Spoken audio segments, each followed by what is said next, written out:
guest, Dr. Taryn Marie Stejskal, is an international resiliency expert.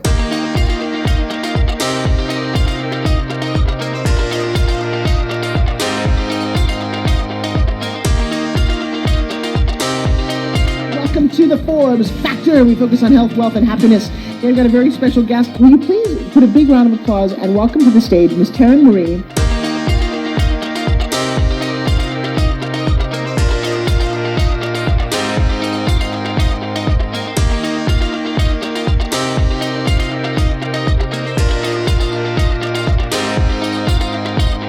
Dr. Taryn Marie, founder of the Resilience Leadership Institute.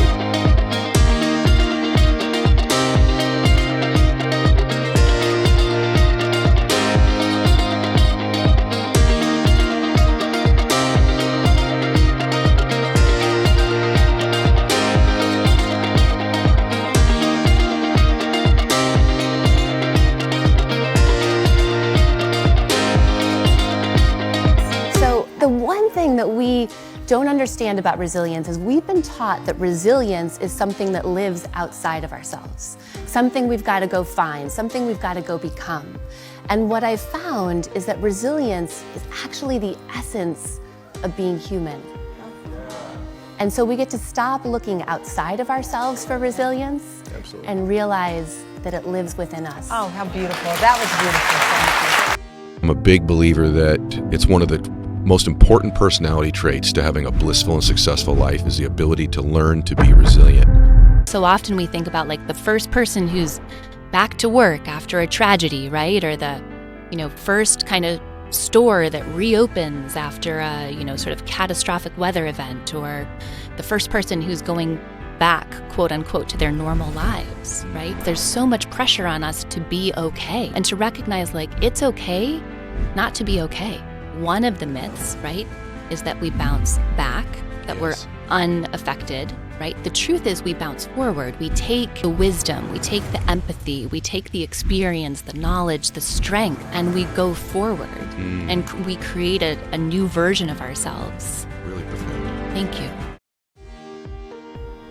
Now, in fact, the people that recover the fastest are not the most resilient. We've thought that for a long time.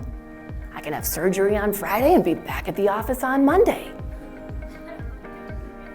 Have complications on Tuesday. When we come back too fast, we actually make things worse for ourselves.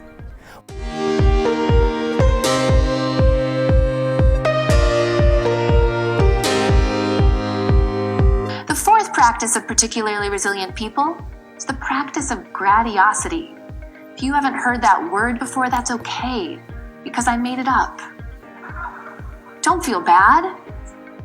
It's a combination of gratitude, first being able to look on a challenge after some time and to see the good in it, and second, to be able to share our challenges generously with others, so others can learn vicariously from our experience.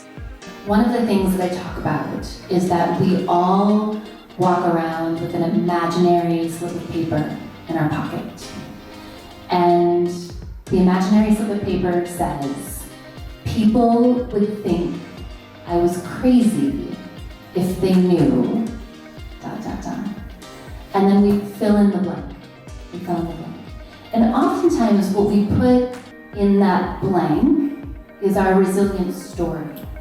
So what happens is when we have experiences that are emotionally charged, where someone's yelling at us, saying awful things, hurting our feelings, those experiences, because they're so emotional, they get stored in our brain in a different place. And so we're more likely to remember experiences that are emotional, which is why it also takes, to your point, 5 positive experiences to balance out one super negative experience. And that's an important rule to remember, okay?